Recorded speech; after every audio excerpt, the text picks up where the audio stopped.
welcome to another episode of Follow the Brand TV.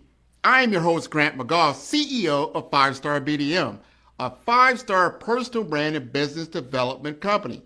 I want to take you on a journey through another deep dive into the world of personal branding and business development using compelling personal stories, business conversations, and tips to improve your brand. By listening to the Follow the Brand TV series, you will differentiate yourself from the competition and build trust with prospective clients and employers. You never get a second chance to make a first impression. Make it one that will set you apart, build confidence, and reflect who you are. Building your 5-star personal brand is a great way to improve your skills and knowledge. If you have any questions for me or any of my guests, please email me at grant.mcgaugh@5starbdm.com. Now, let's begin with our next episode on the Follow the Brand TV.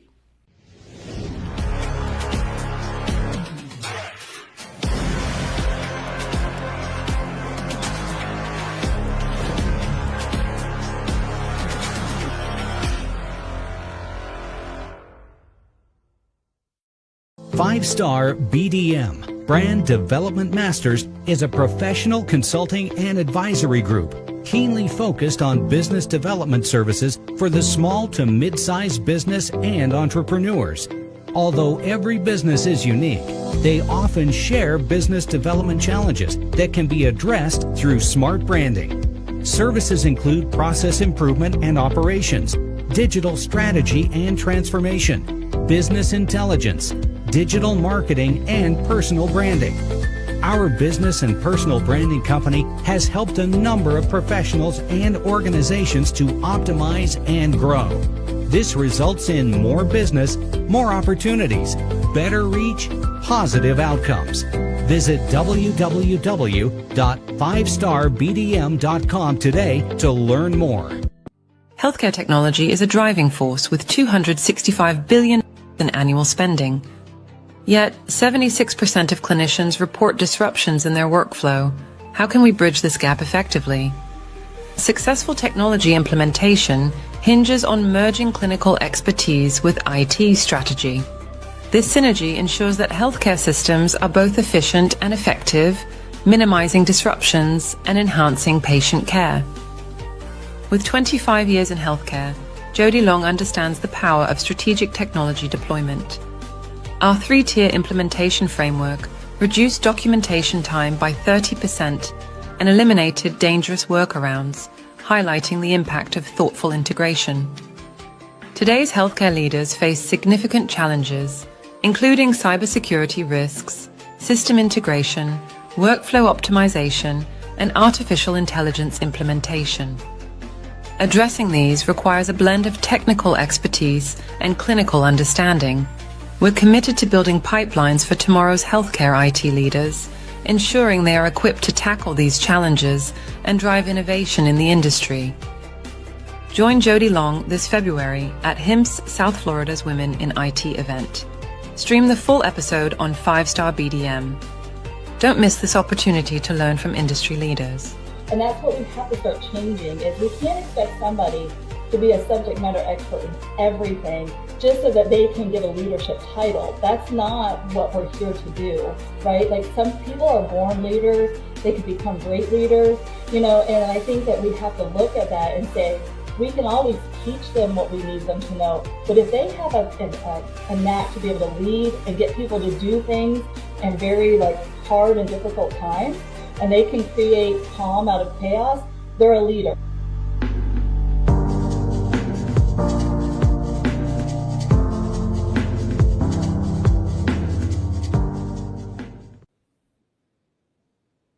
Hello, everyone, and welcome to 2025. This is Grant McGaugh on the Follow Brand Podcast.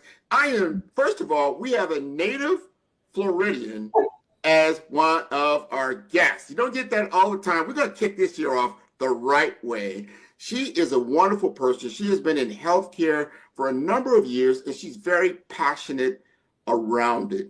And she is going to be one of our featured speakers at the HIMSS South Florida chapter Women in IT event in February at Nova Southeastern University. And I wanted to give my audience just a little bit of familiarity on who Jody Long is, why it's important for all of us to tune in, not only to this podcast, but to join us in February around this particular event. So, Jody, you like to introduce yourself?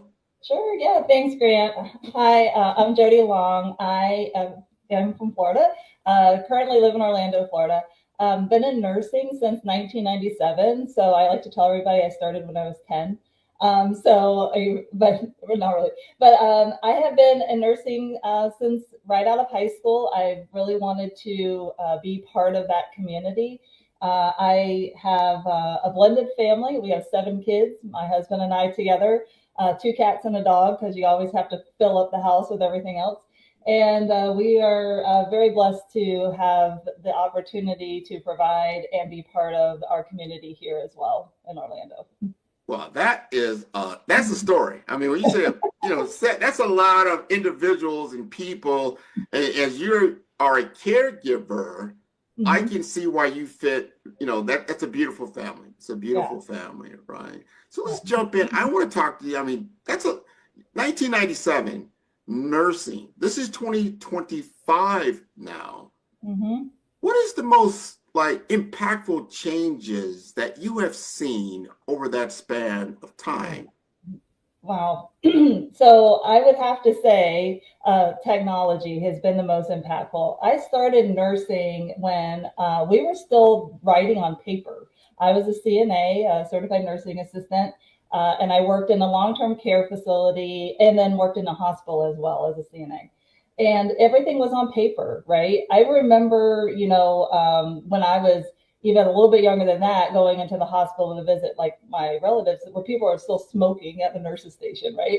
So I started nursing when there wasn't a lot of technology that helped you really with your workflow. And I would say over the years, that's been a really big impact to how healthcare is, providing care to patients and to family members. And it's made it more efficient. Sometimes, there are a lot of barriers there, right? But it has made it more efficient for the providers, for the patients, for the clinicians, and then looking at the outcomes of it. So all the way from electronic health records to IV pumps to how we're really looking at how we're doing surgery. None of this was really around back then. And so it has really allowed us to be more safe and provide safer care, but also more efficient care as well. Technology, game changing, right? Before the Affordable Care Act came out, and meaningful use, and no one was doing electronic health records at scale. But then you had to make those changes. And I'm sure this is the thing. That's what I've learned. I've been in information technology for 25 years.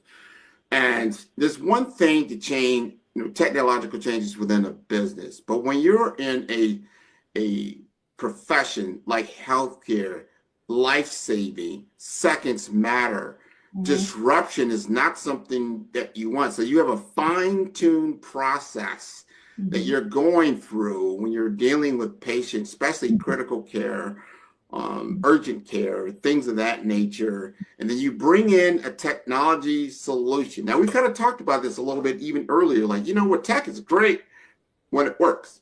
It's wonderful. But if it doesn't work, there's some kind of glitch or anything like that, it can be a real struggle, right? There's friction. Let me ask you this point blank question. Have you found that it's been more friction because of technology, or is it frictionless in your world? That's kind of a double-edged sword, right, Grant? Because it does add more friction, but in the end, it makes it easier on the patient and on other people, right? And when I say other people, that can be from your payers, certain providers. But for the bedside clinician, it adds more friction. And I'll say this as gingerly as possible, but I'll be very open about it. I think in the clinical environment, they teach you how to be a clinician first. This is doctors, nurse practitioners, nurses, CNAs. They teach you how to be a clinician first. And you have to do that without technology, because what happens if technology goes down, right? You still have to take care of that person in front of you. So you have to learn how to be a medical provider without technology. And then now you have to layer in all of this technology that's disparate. It doesn't integrate together. You're taking information from one system, trying to put it in another. And then now that impacts and adds friction to your workflow, because you're trying to be a medical provider and a clinical provider. And now you're looking at, okay, now I have to let's do vital signs, very basic. Here's a machine that's doing the vital signs. I can push it into the electronic health record, right? There is a way that you can do that. You have to integrate it. Or I can take the vitals and now I have to manually enter them, right? And so that everybody else on the care team can see those vital signs. And everybody needs to understand what's going on with the patient. But now that is another added step that I have to do as a clinician, right? So it just depends on how it's built, which is really where my passion came from, to become involved in information technology and these kinds of health systems. Because like I told you before, there's two currents in my life. What has drove me to be where I'm at today is unburdening the bedside provider and reducing friction, right? So that's like one of my favorite words is friction, because it can be anything that can cause friction for a provider or a patient that we really need to look at, right? And how do we make that less? And so that is why I got into this, is how, as a clinician, can I make it better? How can we build these models or build these solutions from the beginning with clinical input, so it's not something that is causing more burden on them as they're using them at the bedside, but allows us to provide clinical care so that there's better outcomes for the patients and for us as providers, right? Because we all know there's a workforce shortage going on with providers, physicians, and nurses. How do we make this better so we're not burning us out as well? Now let's unpack that just a little bit, because you're into a sweet spot here, and I know that my audience is tuning in because they say, you know what, Jody, she's no nonsense. She's speaking from experience. Yeah. Can you give me two examples, meaning they don't have to be long-winded, but two examples of where technology was helpful in the work of either saving a life or making a better patient outcome, and an example where technology was a hindrance? Okay. Well, I can say it can be the same example, right? But I will I will go with two different ones. So where it's made, our work easier is actually, I'm gonna probably just use the same one, is the electronic health record. Having a place, so before, when it was all paper, there was these huge charts that you had to flip through and try to understand and try to put the clinical picture together. And so having an electronic health record where things go into a system that now I can be in one part of a hospital, a provider or doctor could be in another part of the hospital, a respiratory therapist can be another part, and we can all document on the same patient to try and figure out what's going on with them, right? We can all look at the same information. We can understand what's going on. We can get the clinical picture. And before that, you couldn't, right? You just had this big clunky paper chart. However, that's also the hindrance, right? Because now as a patient, if I'm in one hospital or health system and I want to go to another hospital or health system, my records don't follow me. Now there is, people will say, well, there's Epic Care everywhere. And there's all of these other things that now are supposed in health information exchanges where that information flows. As a clinician, I can tell you, it's not that easy, right? Like you're still having to dig, you're still having to look for information. And so a lot of that can be very burdensome on the patient, right? So now they're trying to remember everything. What if you come in obtunded, right? Or you're in a coma? Like you can't like dispel all the information, right? But what if we could have it all flow easier and have that integration to where that information comes in, it would be a lot easier for the patients and the providers for more efficient care.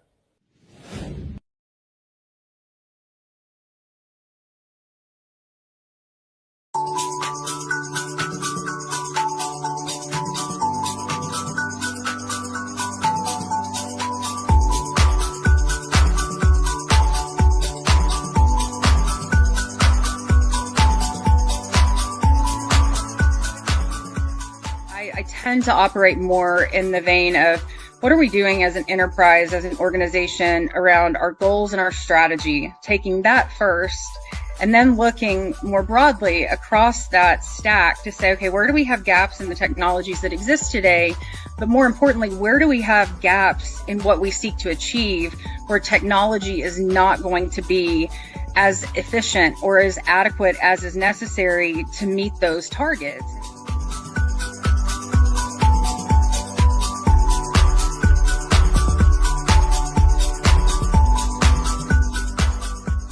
So passionate about this space. And again, I've had the great fortune to have had some wonderful mentors and leaders in my time that I've learned so very much from. And I really seek to do the same and to give that back. I love mentoring and seeing people grow. Building those high performing teams is where I really find my greatest value and contribution.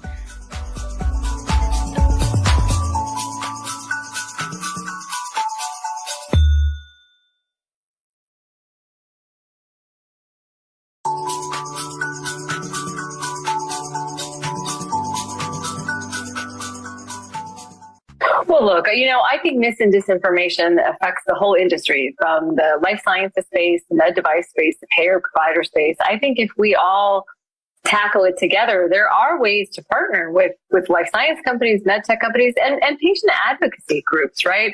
Because it does help. It does help in terms of patients being aware there are treatments, funny names being made mainstream. One of the things we saw during COVID was people, knowing the name of vaccines. That never had occurred before, right? Did you get the Pfizer shot? Did you get the J&J shot, right? That was kind of funny, humorous for doctors because no one's ever asked us that before, right? It was just the flu shot before. And so in some ways it does raise awareness. In some ways it raises education, but it always is the right balance and the right partnership. And I'll give you a simple example. So as a rheumatologist, we give some pretty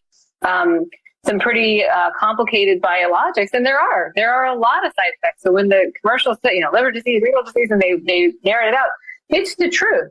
But by having that introduced to my patient in tandem with me, then we talk about it, and I'm able to say, look, the reality is there are side effects to this drug, just like there are to Tylenol, by the way, if you look at the side effects on Tylenol. But when managed correctly, when we partner together, when we do blood work regularly, when we dose things correctly, when we monitor your symptoms, those are unlikely. The risk benefit in medicine, we always weigh the risk and the benefit. There's always risk. You cross the street, there's a risk, right? But the benefit is you get somewhere, you're going somewhere. And if you're mindful, right? Simple analogy, you look left, you look right, you look left again, you make the dash. It's unlikely, right? You're going to have that risk. So that's the important piece. Is how do we actually all still empower the patient-physician relationships? And so I think there is a role for life science companies, med device companies to empower that relationship. It really comes down to that. And same with the technology. I'll say it again. If you are not getting between the doctor and the patient, you keep the humanity in the center. And the more you can take all of the other inefficiencies in the background away, that's the key. Those are always going to be the strategies, the technology strategies that work. Those are always going to be the mis and disinformation strategies that work. And we just have to get back to basics in many ways.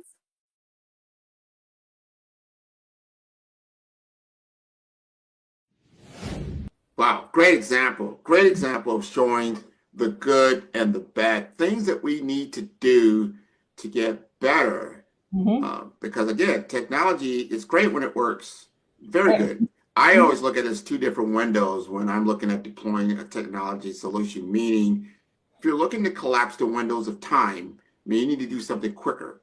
It's a great tool. It's fantastic. Hey, we've done this better, or we had this information, just seconds before, a minute before, whatever it is, or decision-making support. That's wonderful. Also, that's that communication layer. So collapsing the windows of time, then having better communication. Technology is fantastic for communication. So many different ways you can communicate across those windows of time. You can do it at lightning speed. I love it. Now, you gave me a great example around it. Now, you're also part of the Florida Nursing Association. Tell us a little bit about that association and what it's, what's it for, and how that has helped you in your career journey. Yeah, I am a huge advocate of people being part of their professional organizations, of what your career is. or what your goal career is, right? Like I mentor for American Nurses Association and for HIMSS as well, for people who are getting into this space. So Florida Nurses Association is the state-run nursing association that's part of American Nurses Association. So I am a member, and I've been a member for, oh gosh, I couldn't even tell you how long. So it's been a while because, I believe in professional organizations for your growth, for your development. As healthcare providers, we are lifelong learners. Things come at us and change every day. And so we always have to stay up on the, evidence-based practices. What is the best practices that we need to be doing? How do we not only protect ourselves, but protect our patients? Florida Nurses Association helps guide that for the state of Florida and for the nurses that are in Florida. They're very involved in advocacy and legislation, looking at, special interest groups to figure out what is going on in the healthcare community and how can we best support the nurses who are working in Florida and the work that they do. This is important, very important, because everybody was aware of the nursing shortage. You kind of alluded to that earlier. There was a lot going around in the COVID timeframe. There's traveling nurses. There's just a lot of change occurring. And I want to talk about leadership in nursing, and not just in nursing itself, but in the healthcare profession, because I see the nursing profession is heavily female dominated. Am I right? Correct. Yes. Right. I think the last statistic was like 70%, around 70% are female. 70%, right? Of that 70%, and you have to be totally accurate, but think about this. How many are actually leaders in leadership in healthcare or hospital policy government? I would say probably less than 20% of that. And it depends on what kind of leadership you're looking at, right? If you're talking about on the units as a charge nurse, it's higher, right? But as you're climbing the ranks through a hospital or health system, I'll put a little asterisk here. It's changing, and that's only been changing in the last maybe 3 to 4 years. But as you're climbing those ranks through the hospital or health system, it gets less and less. We also see that there's less clinicians in some of those C-suite positions within hospital or within those health systems. And that is, changing as well. But before, that was really hurtful to the nursing profession, because you didn't, other than a chief nursing officer or a chief medical officer, so your chief medical officers are physicians who are guiding the practice of the physicians, and then your chief nursing officers were over all of the nursing operations. And so you kind of had those two who would be have a voice, but you're outnumbered, right? You have a bigger, your boards are usually don't have a lot of clinicians on them. And so that really impacted that leadership of especially women in nursing, right? Or women in those leadership positions, because it really was only one, which was a CNO position. So if you look at how big a hospital is and how many nurses are in a hospital, most of them are women. There wasn't a lot of opportunity to get up to those higher level positions. And so that was a little bit daunting as you're wanting to be a leader and you're wanting to make change. Is how do I get there? Someone either had to retire or pass away, and you didn't want to wish that on anyone, right? So you're how do I get there, and how do I get my voice heard, which is really important.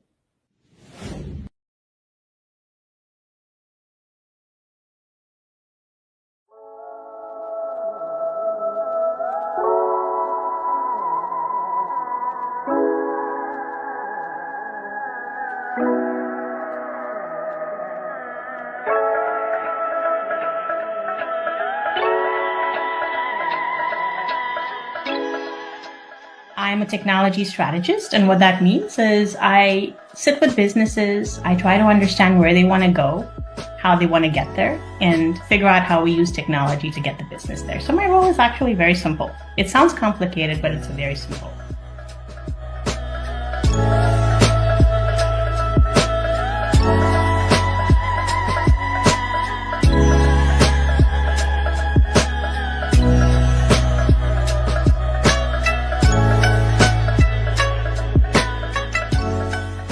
I really believe that you have to find your purpose in technology. And no matter what you do, and this could be true for every function, technology, accounting, whatever have you, right? You have to find your purpose. And that can be hard today in technology because there's so many different things you can do. There's software delivery, cybersecurity, there's virtual reality, there's IoT. I mean, the options are endless.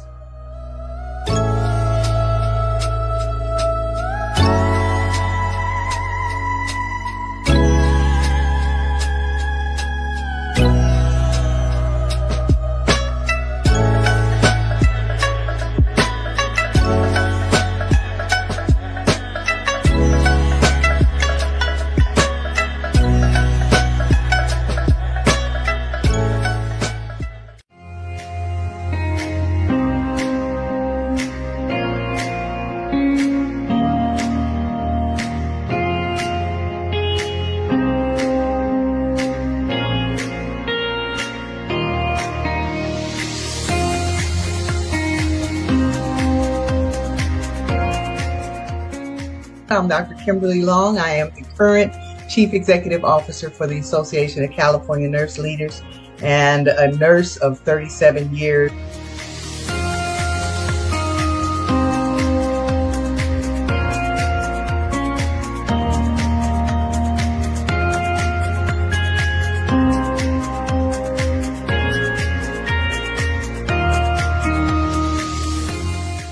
Once I got into nursing, I found that that love for people could be translated to providing an optimal patient care experience with compassion, recognizing that people don't go in the hospital because they want to spend a weekend in hospital land.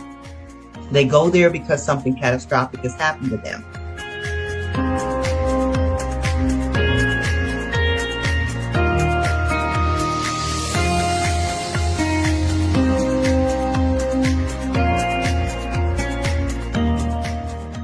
When I go into an organization, the first thing that I do, whether it's as a CNO or a CEO, is sit in the lobby before they know who I am and observe.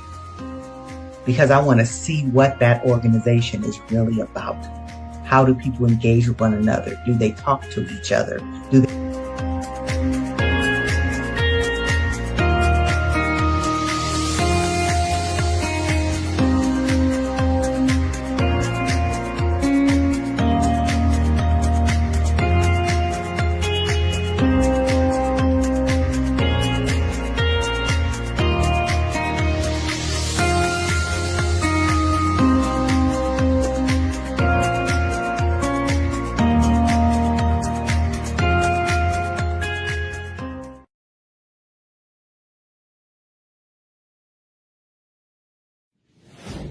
This is an important topic. And I look at even the household you just described that you're in. And I'm sure you're the primary caregiver of that household. If your husband had to make all the care decisions and you only had a 20% input on that, how do you think your healthcare outcomes would be? That's a good point, right? Yeah, I'm lucky that my current husband now is able to. We've had those conversations, right? But it is a thing, right? He works in construction management and and procurement. He doesn't have a healthcare background, right? So if I told him I need you to make the healthcare decisions, he would be like, I have no idea what you want me to do. I don't know what those words mean. I don't understand like what these things are. He's very educated and he could pick up on it. And thank goodness for the internet now, but it does impact. And so you can see how as a health system that could really be impactful of how nurses and physicians work when other people are making those decisions without the input of them at the table. So important. And that's why from a technology lens, we have seen projects either fail or they're wildly successful because you have all the key stakeholders at the table. I've seen so many tech where you have a group of people, they bring it together like, we're going to solve this big problem. And on paper, and it sounds great, and the technology works, and then you get it out in the field, and it fails miserably because you did not bring the primary key stakeholders, the people that are doing the blocking and the tackling. Can you imagine? I always use sports analogy because I like sports, right? Right? Where you've got the GM of a let's say a football team. We're in football season, right? And the coaching staff, they all know, oh yeah, you know what? That's a great play, right? That's wonderful. But they never share it with the players. They never share it. And by the time you share it with the players, they got to learn it within a week. And you've been working on this for maybe a year. And they're like, all right, this is what we're going to do. Go out there and implement it. You're like, what? Wait a minute. And remember what we said earlier, these are critical situations. One misstep and a person can experience either a positive outcome or a medical error. This is important to bring all the stakeholders together. Yeah. You're also part of HIMSS, and you talked about that, HIMSS, Health Informatics Systems Society. You're a mentor for them.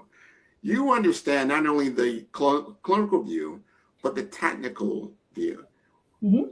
So you, as what I would call a key stakeholder, first talk to us about your role at HIMSS, why you are doing that, why you think it's important, and then talk to us about how you're using this platform for leadership.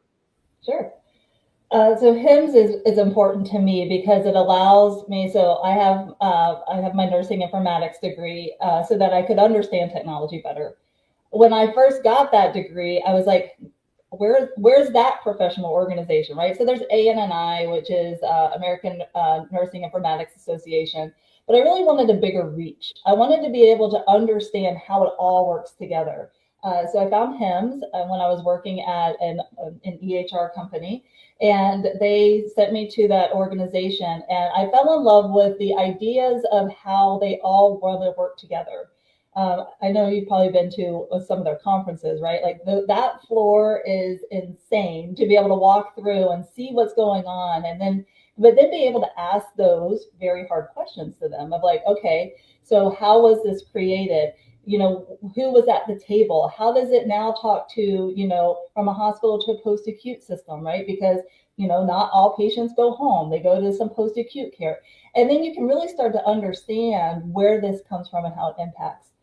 HIMSS is great about making sure, though, that they are doing the right thing, not only for the technology vendors who are part of that association and how they're wanting to get their message out, but also for us as members, for our growth, for our leadership, to give us a little bit more of that edge of understanding what's coming, where we've been, where we're going, and what's upcoming, right? And I really like that. And being a leader in my organization now and within HIMSS, it really does help me then to bring in a different point of view, right? I was a nurse. I was a practicing nurse, still a practicing nurse, all the way through all of this. And now how do I guide the next wave, right? How do I guide this next wave of people who are going to come in? Because I'm not going to work forever. I'm going to retire. And, how do we carry on that mission for nursing and for providers to be able to use this undisparate systems, right? Like being able to use integrated systems to actually help us. And then how do we eloquently speak about it? How do we get in front of executives who sometimes don't want to listen to that? They don't understand it. We need to speak their language, just like we wouldn't ask, a information systems like an IT person at a hospital to run a code in the ER, right? It's the same thing. We have to come to this middle ground and that understanding. So using HIMSS and using that platform, using the clinical background, we're able to then blend that and have these really meaningful conversations of what needs to happen within this technology so that it will work. We don't want people to use technology, especially nurses and doctors, and then create a workaround, right? Because workarounds, we all know, we do them as clinicians because if it's not created the right way, we're going to do a workaround, and that's when patient harm happens, and we need to make sure that we're not doing that. So important what you do, that you've got to have the right stakeholders at the table at the inception of the idea, right? Yeah. And then understanding all the different factors is very, very important. As you look at from the leadership lens, and we talked about this a little earlier, that there is a disparity of women in leadership roles at some of the higher levels where these decisions are truly made. what can we do? Because this is going to be some of our conversation that we're going to have in February, right? At Nova Southeast University for HIMSS. Let's talk about these things because we've got to move the needle forward. Some will say, well, it's experience. We just don't have the experience. We don't have the exposure. You're not understanding all the different factors of the business. Remember the business of healthcare, the finance. You might know the operational, but you're not familiar with the finance. You don't understand the culture and the relationships. And relationships are so important. A lot of people might have the same, technical acumen, let's just say. They may understand operationally how certain healthcare situations operate and move, but do you have the relationships to truly impact change? Talk to us about what you feel from your lens can move the needle. I'm going to be a little vulnerable here for a second and say I was a night shift nurse for 15 years. I was a charge nurse in an emergency department. I worked my way up to the highest level I could on nights. But I had to work night shift because I was I was the breadwinner for my family, right? I had daughters I was raising. I was trying to keep food on the table. And I was constantly in my heart driving to be a better leader, driving that growth, wanting to be at a higher level to have that voice. But working nights, constantly overlooked, right? And it really hit me one day where I was like, if you really want a strong leader and you really want somebody who understands how to operate this ER or this hospital without any outside influence, you got to go to your night shift, right? Because they're the ones who are really like looking at, a hospital that's running on a skeleton crew. There's not administration walking around telling them how things need to be done. Things get done, right? And they're actually like really strong-willed people, right? Number one, be able to stay up all night, but also they're strong-willed. They're there for a reason. Not everybody wants to work nights, right? But they're there for a reason. And so as I grew the ranks, I started like saying to people like, who can we start that succession planning from night shift, right? Because I think they are overlooked. When you're working during the day, administration walks around, they know everyone's name during the day. You bring them on night shift, and half the time they don't even know, the housekeeper from the charge nurse, right? Because they're just like, we don't deal with night shift. And so that was really like one of the things I started changing when I became a director in the emergency department is how do I really look at people across all shifts, across all divisions? Because when you kind of like peg hole yourself into that and only wanting certain people with certain education, certain people with certain degrees, certain certifications, you're really starting to block out that experience that they bring in, right? I always say like, we're subject matter experts in our field. And so when you're sitting there looking for somebody who can carry all of these types of like subject matter expertise, right? Like I shouldn't have to be an expert in finance, right? Because we have a CFO that can do that. We have a whole division who can do that. And I shouldn't have to be an expert in marketing because I'm not a marketer. But I do understand it, right? I've worked with them. I've been able to like understand what they're doing, but do they understand the clinical side of it, right? Like it is a lot of give and take. And that's what we have to start changing is we can't expect somebody to be a subject matter expert in everything just so that they can get a leadership title. That's not what we're here to do, right? Like some people are born leaders. They could become great leaders, and I think that we have to look at that and say, we can always teach them what we need them to know. But if they have a knack to be able to lead and get people to do things in very like hard and difficult times, and they can create calm out of chaos, they're a leader. And then that's how we really start making that change and not expecting everybody to know everything from the beginning. Love how you said that.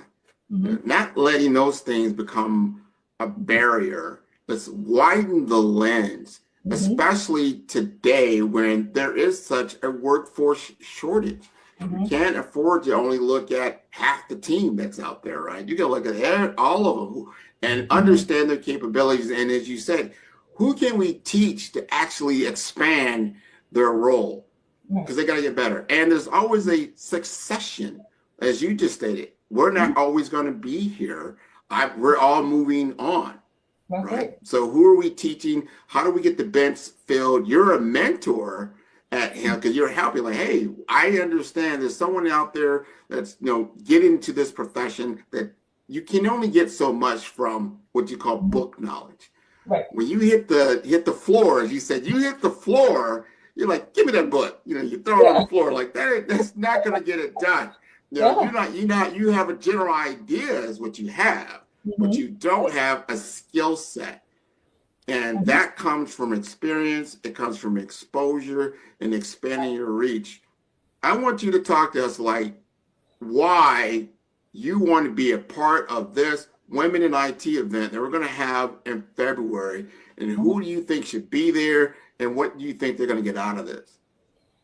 I want to be a part of this, number one, because I love having a voice for my profession and for clinicians across the whole country, right? But especially here in Florida. I love being able to have that voice. I love being able to speak truthfully and say how things are without fear of any type of, repercussions, right? Because I want to make sure that people understand what's really going on, right? I don't want to sugarcoat anything.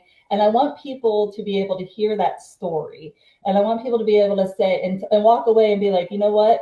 Even if I change one thing about how I'm running my business, setting up my technology solution, or working within a health system or working within the healthcare field, if I change one thought process or one thing, that is a huge win for me. And that's what I'm out here doing, right? And so being at this event and being able to talk to other women or other people who are employing women within their services or within their line of business, I want to make sure that I'm that voice. I want to make sure that they understand that, there is opportunities there. And then for the clinical providers, that there's ways that we can impact our profession, not only working at the bedside and taking care of patients, but from a bigger lens, how do we impact our profession and have that voice? And so that's really why I'm excited to be here. I'm really excited to be talking with you today, being able to be there, because the more people hear what's going on and they understand, the more that we're going to be able to make that change. And that's really important for me. Well, I want to thank you for being on the podcast. I want to thank you again. That you're going to be on our panel for HIMSS. I'm the program chair for the HIMSS chapter. We're a go-winning chapter. And this is why we are a winning chapter, because we bring talent like Jody Long, the voice. We need to bring these things out so you're not just in your circle. I'm sure everyone knows Jody, right? But we want to expand your reach because it's important for people to hear these stories, because this is how we get better. We cannot just succumb to the status quo. We've got to make change, an impactful change, a better change, a more positive outlook. Let the audience know how to get in contact with you, because I'm sure a lot of people are like, I was on the night shift. I know exactly what she's talking about. I don't want to be overlooked. I want to get my voice out there because I know a lot of different things. Tell us how to contact you. So I'm very active on LinkedIn. So anyone can go to my LinkedIn profile. It's very easy. It's just Jody Long with my, all of my certifications behind it, because nurses love putting our initials behind everything. And so it's Jody Long on LinkedIn. I'm very active on there. I do respond to messages. And then I have my email address. I can give it here, or we can put it up afterwards. But at work, people can contact me. I love being able to talk with people and just work through problems. Like if they just have a question, I'm able to assist, I will, or I'll get you in contact with the right person too. Well, this has been wonderful. I want to thank you again for being on the show. I want to invite your entire audience to view all the different episodes on Follow Brand. You can do so at 5, that's the number 5, starbdm.com. There is a library of information there for you to improve, to listen to leaders like Jody Long. So you're like, oh, wow, Grant, I just listened to Jody. I'm ready for 2025. So many other people that are there. So continue to tune in to the Follow Brand podcast on 5-Star BDM. This has been wonderful. Thank you again. Man, who's your favorite podcaster? Man, Grant, man. I love Grant's podcast. Well, who's Grant? I'm going to send you the link. I love the interview. I've done a lot of these, and this is a great one. It's always great to talk to people who know what they're doing. And it's clear you're a great host, and you've done this many times before. I feel great that we're having this conversation here. Met a new person in business who I previously didn't know. It was an amazing podcast. Grant is an amazing interviewer. I learned a lot. I really enjoyed this. Great questions, great talk track. Super appreciate you having me on. It's been a very fun episode to talk about a lot of things that I don't always get to dive into. So this has been a fantastic conversation. I wouldn't be where I am here today, of course, not on this stage. However, not in my current business projection and my current business model without working with you. Follow the Brand TV broadcast host, Grant McGaugh, as he visits with top executives and entrepreneurs to find out their secrets of success with their personal brand. Follow the Brand TV broadcast host as he focuses on brand development to build better relationships, bring value to your business, relationships, and career. You will enjoy listening to each episode that is tailored to speak to you directly. If you're looking for this type of clarity in terms of building your brand, you have tuned into the right station. Each episode will help you to shape a conversation in the 5-star BDM network of 20,000 professionals and become a springboard for your corporate engagement and business opportunities. Each guest will frame their story in the areas of personal branding, business development, career development, financial empowerment, and technology innovation. Grant McGaugh explains why he is the CEO and owner of his own professional career. Grant is an accomplished business leader and entrepreneur who wants to give back to individuals to grow their personal brand strategy. Tune in as he weaves his story about new possibilities, while to you exceed expectations. If you love storytelling, this show will make for fun.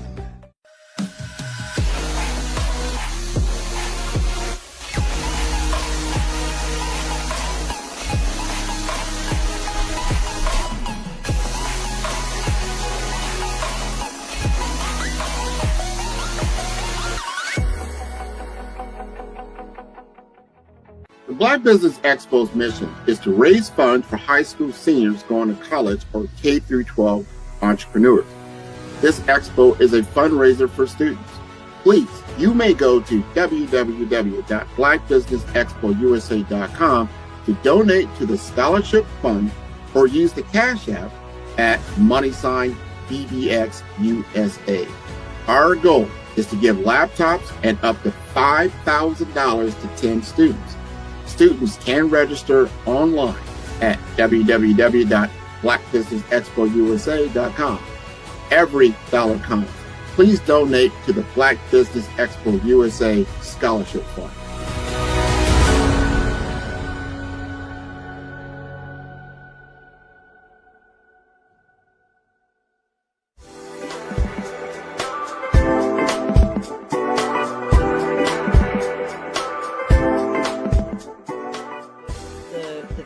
A lot of people say the future is artificial intelligence, right? But I say the future is not artificial intelligence. The future is quantum artificial.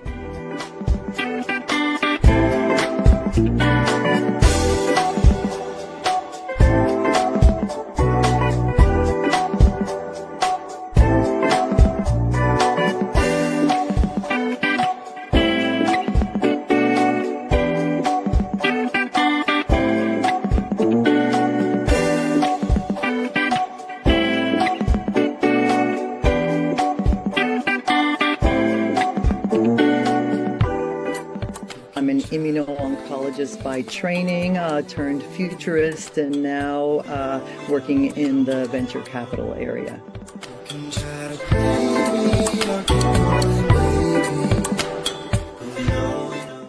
I tell people, use AI and technology to your advantage. Use it as a resource and as a tool. And I don't have to tell you because I know that you do that on a large scale. I know so many other entrepreneurs who are doing that on such a large scale right now, right? And they're feeling the benefits of using these tools in the right capacity in the right way. And so it's exciting, but some of the world gets a little bit of angst about it. And so I'm like, okay, let me just give you a brain hack right now.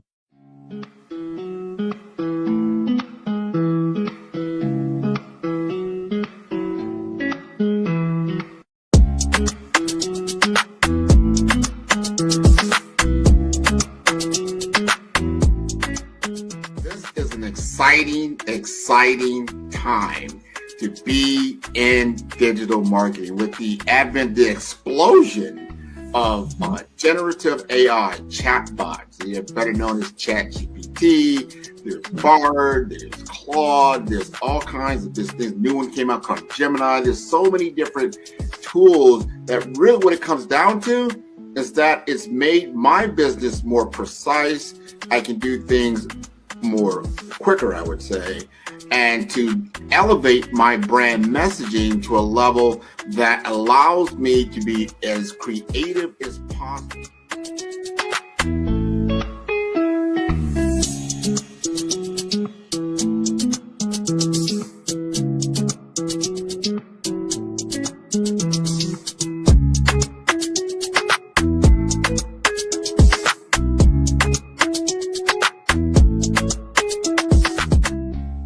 Digital market economy is taking the world by storm, probably over the last decade or so, but is really escalating now in the advent of AI because it is a game changer for a lot of businesses. It's not just all the big boys that can play in this space because of cloud computing, because of mobile computing, and now you have these tools at your disposal.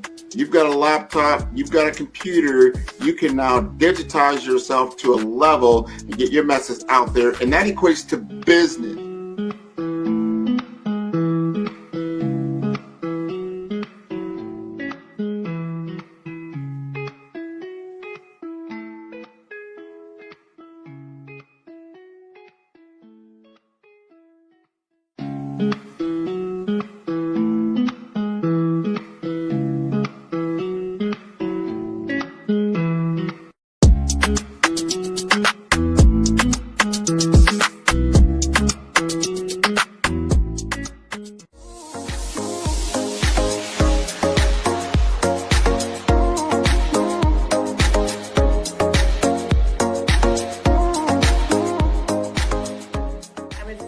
Exposed to all of the cybersecurity domains and that culture and protecting information and data long before cybersecurity was actually, like I said, an industry, and worked technical operations, exploited technical devices, worked in a field called, or in counterterrorism.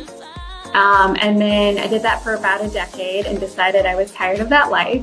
And I got out and was able to then transfer my skills as an intelligence officer into cybersecurity, which was an emerging industry at the time that I got out.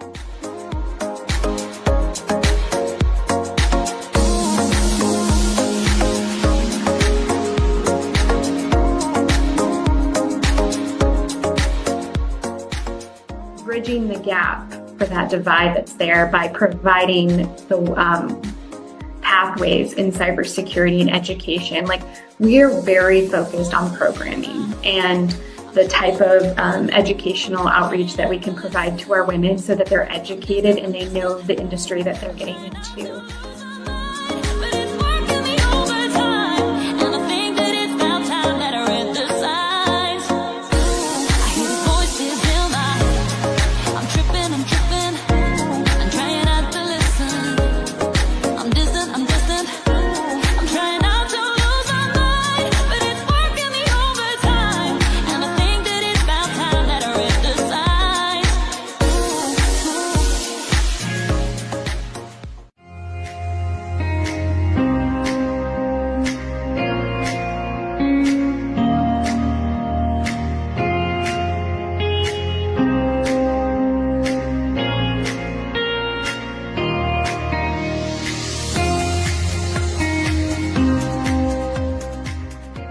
I was able to speak with over 1,000 patients from all races and ethnicities. And I came to the concept of recognizing that solutions are simple, and if we solve the simple, it doesn't have to escalate to the complex.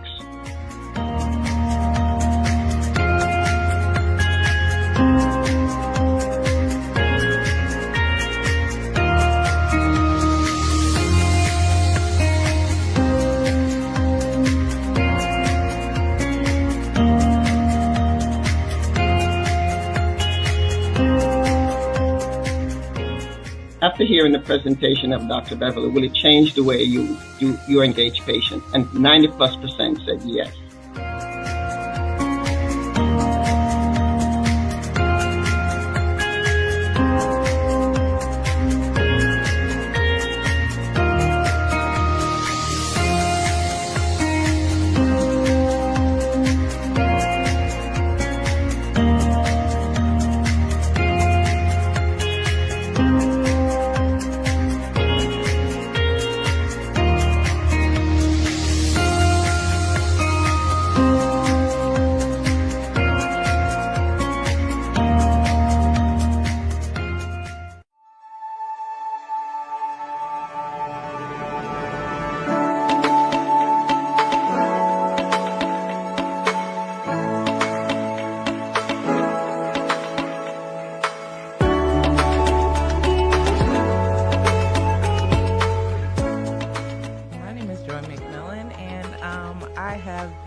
Infection control and nursing for over 30 years.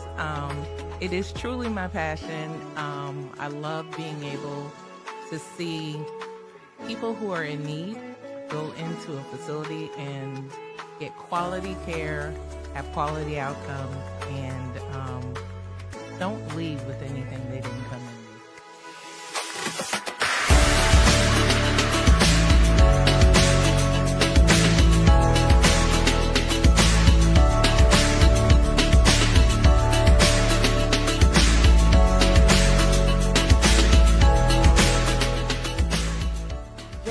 Infection control expert is really about having the ability to partner with facilities, partner with organizations who may not have the resources to be able to make sure their residents or patients, depending on the setting, get the best care that they have. What we're finding a lot of times is a lot of people are wearing many different hats. And staffing is hard right now. And COVID did a whopper on all of healthcare, and everyone is hurting. So I come in, and our organization, we're here to be that support system for them, to provide that extra pair of hands, the innovation that they need for efficiencies, things that are going to make the difference in what happens. And we don't come in when the surveyors come in. What differentiates us is we're their partner. So when you get us, but we're helping you proactively monitor, proactively engage, proactively look at real-time information so that we can make the difference ahead of time.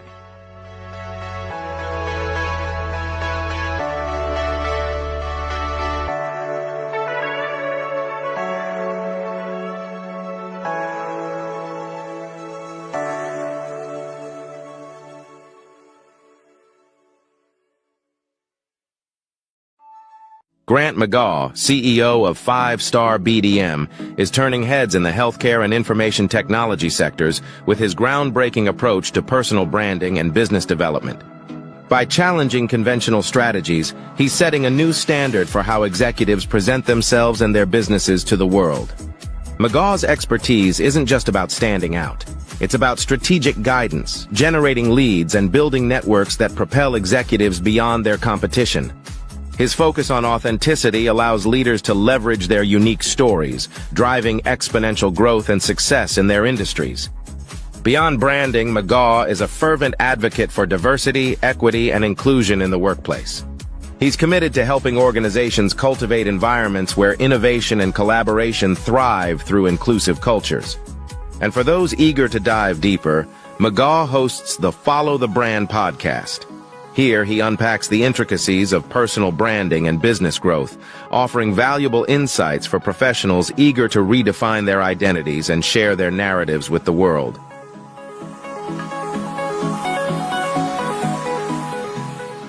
Tune in for our next show or click on our website at www.5starbdm/followthebrandtv. Thank you.